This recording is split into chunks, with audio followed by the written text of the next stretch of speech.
when temptation comes my way. And when I cannot stand, I'll fall on you. Jesus, you're my hope and stay.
You make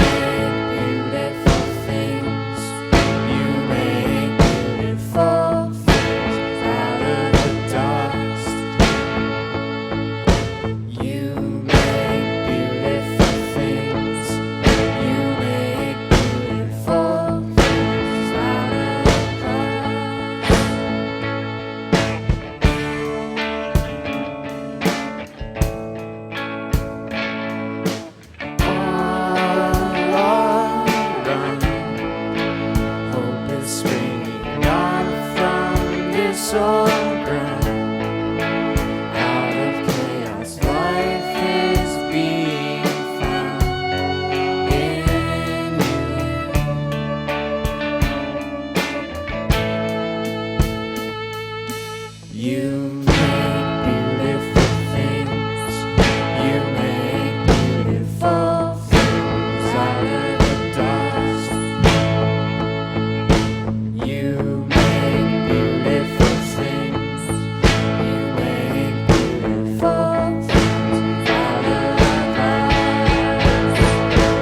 out of the dust.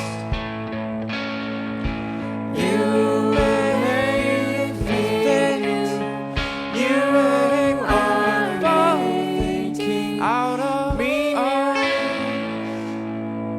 As you're seated, please welcome Sarah from Sarah's Covenant Home.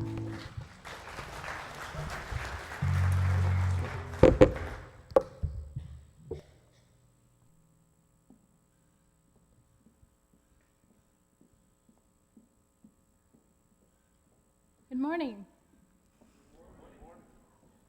Yeah, so I just want to appreciate you guys. It looks like everything here is done so excellently. I mean, your IT director and your music team and everything. It's just so excellent and so beautiful. And that's the vision that I have for my special children that I care for in India, and just taking their lives from one of incredible loss, which I'll show you, into restoration, where you want everything to be just right for them. So everybody, they've done so much, your teachers and administrators, to make everything just right, even for just this chapel, and you're in the worship team. And I just want life to be just right for these kids. And when I introduce you to them, you'll understand how I feel, and maybe you'll connect with something that is in you to make just right. Because I think, Jesus makes everything beautiful in his time, and he makes all things new, and he does all things well. And so there's something in all of us that we're supposed to make some area of life come to life, and something beautiful out of something which was broken. So I want to share a little bit of my story and how I started SCH, and I better book it, so get started. Okay, so it's kind of a far out story, but I'm married to an Indian minister, third generation minister, James, and we have 5 kids. So I'm a Montanan. I grew up in rural Montana, and my husband grew up in a small town in India, and very poor, a low caste background. But God called them to ministry, and he's a really gifted man. He has a lot of talents and everything, but he was called into Christian service and to use him for God from an early age. So these are my 5 kids: Simona, Shayna, Amira, and then the twins are Gianna and James. So in 2005, we were living in India. And I went to Basel, Switzerland, to a prophetic school. And so I was just fasting and praying. And one night, in the middle of the night, I woke up and I had a dream that, and in the dream I was staying with this elderly couple. And in the dream, I had been sharing with this couple that I really liked basset hounds, and it's true. I've always loved basset hounds. I've always wanted a basset hound, never have had one. But I shared with them in the dream that I loved these basset hounds, and I went out one day, and when I came back, the whole house was full of basset puppies and cocker spaniel puppies, which baffled me. All black cocker spaniel puppies, basset hound puppies, and little boys. And at that time, I had 3 daughters, and I did not understand this dream, but I woke up, and I know this is something super significant happened in my life through this dream. And I even called my husband. I told him I had this dream, and he's like, I don't know what it means.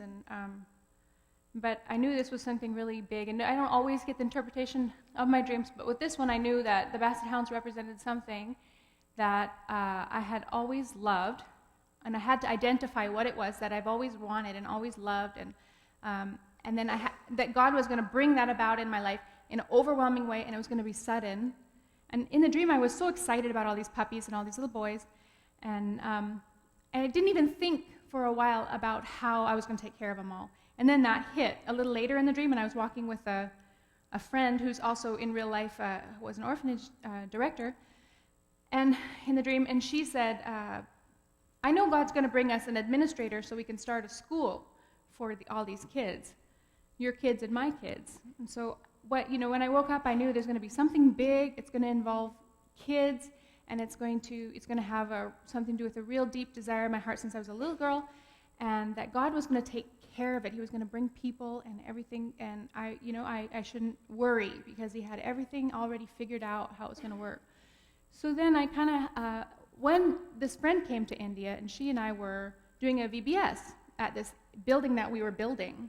It had sand. It was all full of sand, and because they were going to concrete the floor. So first they fill it up with sand, and then they pour concrete. But in this dream, she and I were praying about it beforehand, and then we both had the same vision, which is just wild. So all these things, never have I had this much activity like this, this much prophetic type activity in my life, except for starting this thing. And as you see, there's a lot of stuff that added up to it. But I needed it because it's been a real battle. It's really hard to do what I've been doing. So I really needed to fall back on all these promises because it was going to be super testing and super wearying, So in this vision that we both had as we were praying, we both saw Jesus kneeling and weeping in that building. We were at my house at that time, not in the building. But so we went to the building and we just prayed in that building. We just continued our prayer meeting in the room where we saw him praying, and he was weeping and kneeling. And this building ended up being the first SCH home, but at that time I didn't know that it was going to be. And then I had a kind of crisis of, okay, what is it? What is this deep thing that's going to come out? And I realized that when I was young, when I was third grade, I had gone to this nursing home with a group, and we were giving cards out to the residents, and I gave one card to this lady, and she couldn't move anything. She was completely paralyzed from the neck down. And as I got to talking to her, she had no one, absolutely no family. Nobody came to see Josephine. And it just touched my little heart, like, how can nobody have any family and nobody to come see him, nobody to take care of him, especially when she's as dependent and, as she is, to be in that desperate situation and have no family. So I ran home and I got her my favorite thing, which was a soft little cat.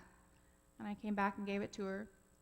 And so then I became Josephine's friend, and I came visit Josephine several times and brought her whatever she wanted, watermelon or whatever from outside. I lived just across the street from the nursing home, so I'd come back and forth. And so, yeah, even when she was dying, I came and talked with her, and she rallied for a while, and she passed away. But anyway, so that was something that had to do with the neglected people with special needs. And then the other thing was that I had seen this Holt Adoption Agency's book, of waiting children, and one boy with a facial deformity, hands deformity, and feet deformity, and I had really thought, how are these kids going to find families, if people don't step up and adopt kids with special needs? So that was something that was really in my mind. So I thought that my calling, and then connected to that, was me adopting kids. So I started asking my husband, can we adopt special children?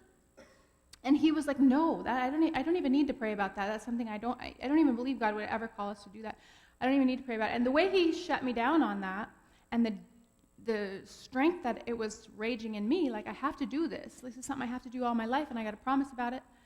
And he was like not even entertaining praying about it, and it was really making me mad. And we actually had really conflict.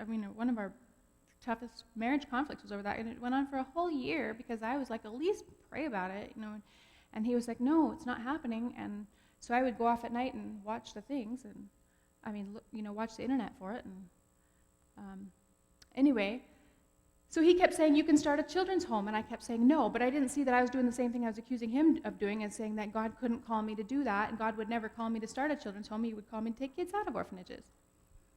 Anyway, so I couldn't adopt a special child. But then one day, one day when he said it to me, after I repented for being such a witch for an entire year, then he said, you can start a children's home, and there was all this life on it, So I began to envision having these family homes, if adoption wasn't happening in our state, which it wasn't, having foster family homes that were just the next best thing to adoption.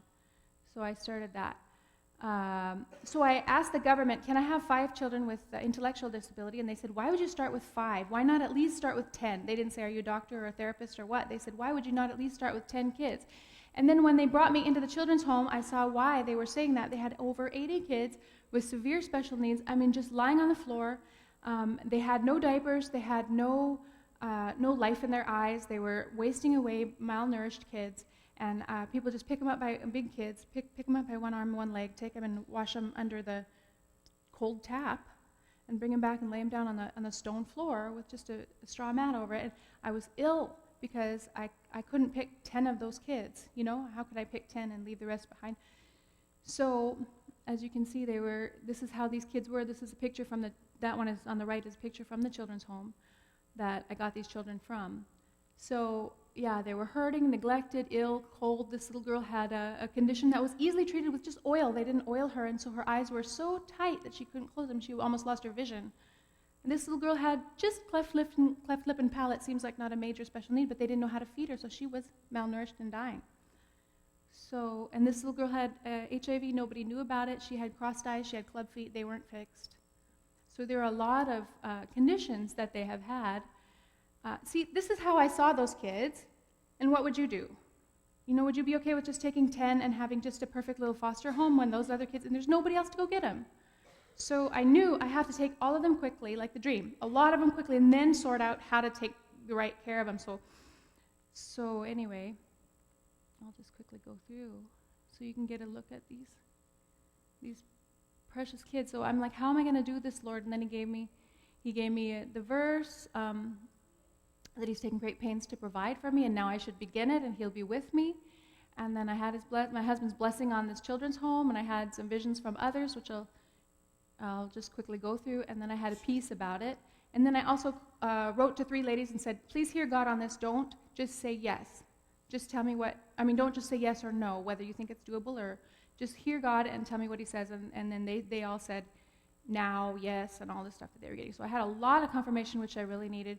And then this one lady who didn't even know we were starting this children's home, it hadn't even started yet, and she was just visiting and doing another conference, and she said, I have a vision for you. I saw at this train station, I saw children with special needs laying around, and there was an angel, and she was collecting these special needs children, putting them into shopping carts, and bringing them to a white house with an elderly couple with blue trim, which is awesome because the house that we had chosen to start the first home in was white, and it had blue trim, and there was elderly couple there that were going to be the first foster parents. So that was is that not a huge confirmation?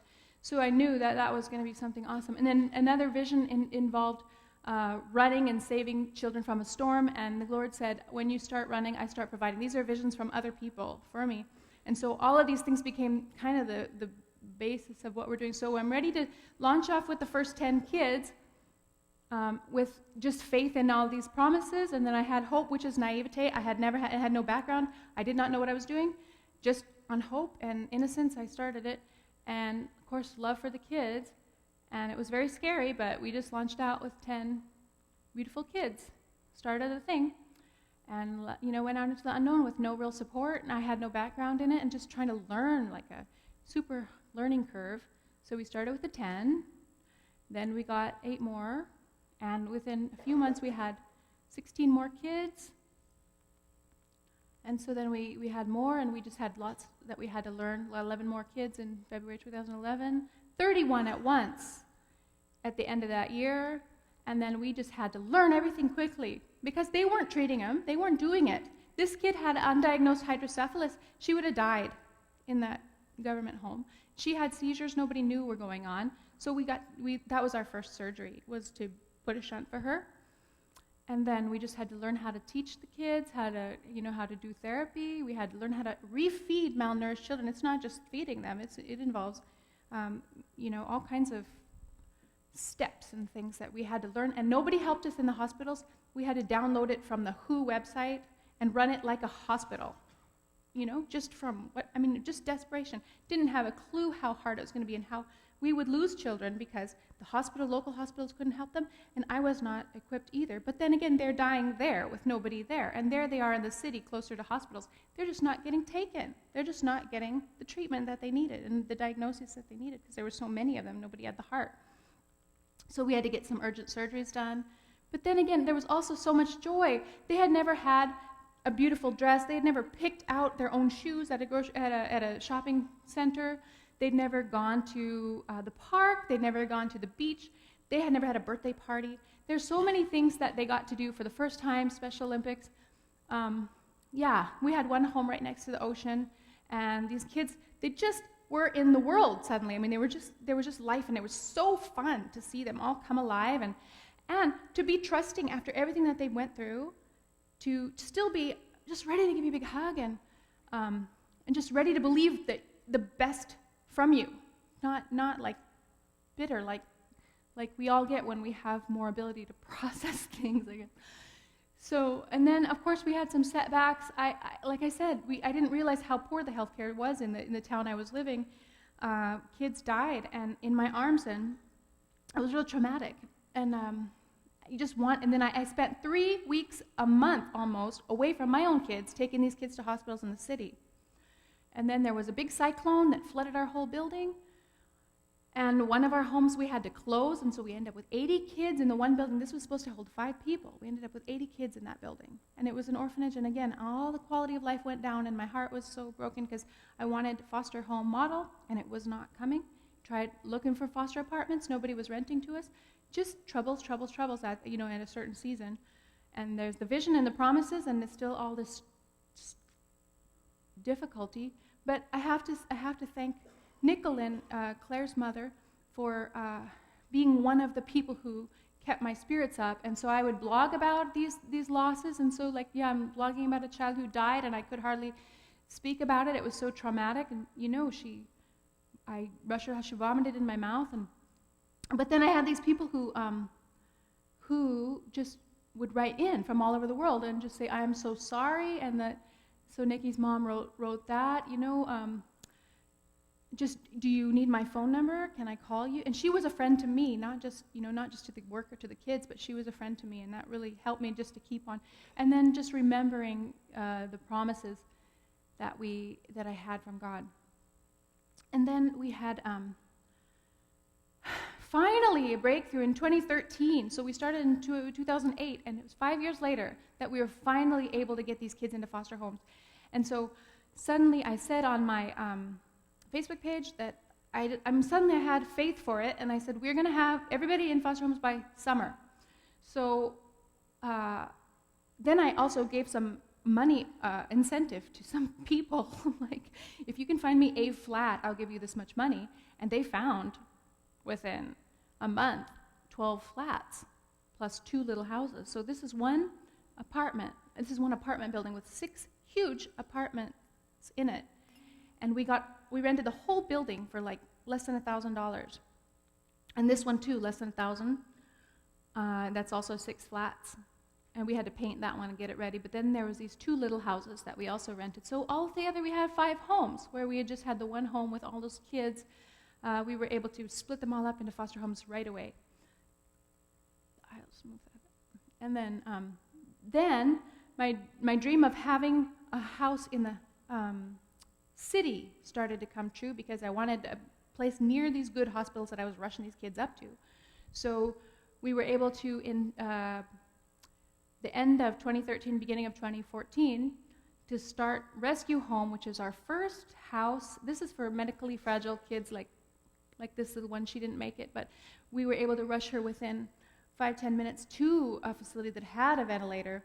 And so we have seen a lot of kids' lives saved. All the kids that we were able to bring up, the 71 kids we were able to bring up from Ungol, none of them have passed away since we got them here, which is huge, as you can imagine. So then we were able to start our first city foster home, and this is 3 whole houses, separate houses, and it has foster groups, and these are foreign foster mothers, 3 Americans and a Canadian run these.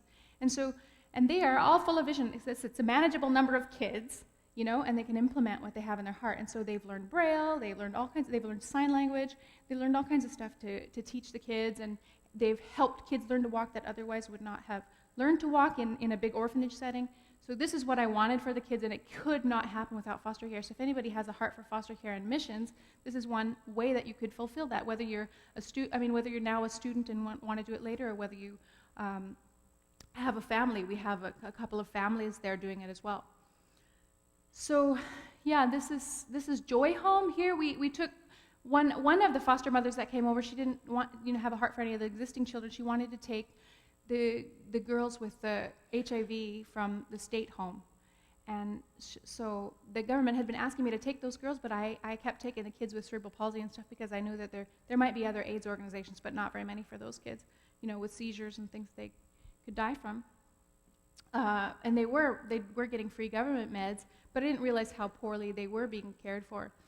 But anyway, she had a heart for those girls, so I let her, we opened this home, and so she went and took a bunch of girls from there and started a home, and then we brought up some more girls. And we made Joy Home. And then Jubilee Home is older girls and adult ladies who live there, and they're starting vocational training for them. So here's some of the progress that we've been able to make. We have 167 children now, 117 in Hyderabad, and then we still have 50 in Ongole, the small town. And we have seen adoption reopen in our 2 states that we're working in, and 11 kids have been adopted. And so here's some of the progress that we had. Again, this baby you saw in the first slide, who was so malnourished, here's how she looks now. And she's going overseas for adoption. And this little girl, she had that condition that she couldn't close her eyes. They were saying she needed a skin graft to close her eyes. It just took coconut oil, and she just had nobody had ever tried it. Coconut oil, coconut oil baths, coconut oil rubs and everything. And now it's almost completely normalized her skin. So she's going to need that all her life, but something so simple was neglected. And she could have lost her vision over that if she hadn't come to us. This little guy really, he couldn't eat. He has a condition with facial paralysis. He couldn't eat, and we had to get him a G-tube, and he has club feet, he has crossed eyes, he has a tongue tie. All those things were going to get corrected now that he's had his G-tube in long enough to get chubby, because isn't he cute? So next month, I think we're going to do the operation on his eyes and feet. But you almost hate to correct those little eyes. He's so cute. But no. And then this little girl, she had sepsis and she was malnourished and not doing well. And now she's doing wonderfully. And she's in our special school on site. And then again, this little girl, she had the club feet, the crossed eyes, and the HIV diagnosed. And now in these pictures, you can see how well she's doing. In that last top right corner is her 11th birthday picture. So she's doing great. And then her foster mothers took her out for like a salon day. So this is they're just they're just able to give them everything because they have just a few kids and can really focus on them, so their kids are really coming alive. We were able to finally get wheelchairs in India that were supportive. So we've got them for most of our kids that need them now. And then our older vocational girls are making chai kits with like creamer and spices and Indian sugar and all these things, and making these little gift bags for sale. And then we started a school for the blind, for a preschool for the blind, for preschoolers and also kids with multiple needs who the blind school that exists won't take because they have other, like autism and things like that. So, and then this little girl, you remember her from that picture, the first picture? That's how she looks right now. I was finally able to get her last year. So, was it? I don't know. Not very long ago, actually. It was this year, I think, at the beginning of this year. And she already looks so much better. So she was the inspiration for the Hyderabad home. When I saw her, I'm like, we have to have a Hyderabad home, and these kids can't wait for it. We have to have it now. So we were able to get her so scared, wouldn't eat, wouldn't look at anybody.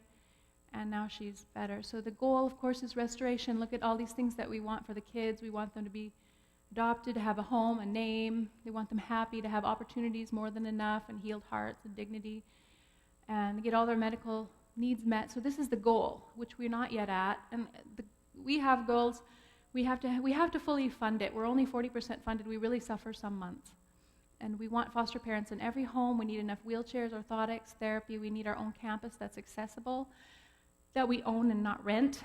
And we need all the on-site schools to be developed and then open eventually to others. But for that, we need you. And just pray about if there's any way that you could either pray for us or give or come and visit us or just advocate in any way for any of the needs that the kids have. And then things that you can do, pray, volunteer, start a Friends of SCH club. That somebody started it in Northern Ireland. It's really successful. Sponsor a child or a gift toward a project. And so, so that's what I wanted to share with you guys. And if there's something that is deep in your heart, I guess just be patient and keep praying. And main thing is to connect with Jesus as a person. And if you're, because he's harder to leave than an ideology or a religion. As you go off, you keep being drawn back by himself, and then he'll bring those things to life that are inside of you and help you to make your part of the world beautiful. Thank you. And my Lindsay will come up and pray for us. She's the USI Director of Development, and she's the one you contact if you have any interest in helping in any way or coming to see us. Sarah. And what Sarah says too, I know a lot of you, you're in high school, and so you've got to be thinking, what can I do? How can I get involved? And the cool thing is, we've seen some incredible high school students who have started clubs on their campus, who have sold items. There's so many ways to get involved. It doesn't matter how old you are or how young you are. In Timothy, it says, don't let anyone look down on you because you're young, but rather show them with your words, your deeds, your faith, and your love. And so there are so many ways. And of course, too, with a project so big, we need prayer warriors. And so even in your prayers, just praying for these kids. We have a Facebook page that you guys can check out, too. So thank you guys so much. I hope that you guys were encouraged by Sarah's story. I know I'm daily encouraged by these kids and by the insurmountable odds that they have overcome with Christ. So I'm just going to pray for us real quick. Abba, I just thank you so much. I thank you for this opportunity to share, to inspire these kids, to encourage them. Lord, you have such great plans for each one of them. And we just ask that they are able to step out in courage, God, that they're able to step out in boldness, that each day as they just walk towards what it is that you're calling them to, God, each day as you are making them more and more like you, Lord, that they aren't crushed by just the fears of this world, God, that anything that the enemy throws their way, God, that it will just fall on deaf ears, Lord, that they hear you, that they seek you, that they just desire to know you, Lord. And God, we just pray over the plans that you have for their lives, Lord, that they are blessed in the steps that they take, God, that they aren't afraid to dream big because they have the God of the universe on their side. Amen.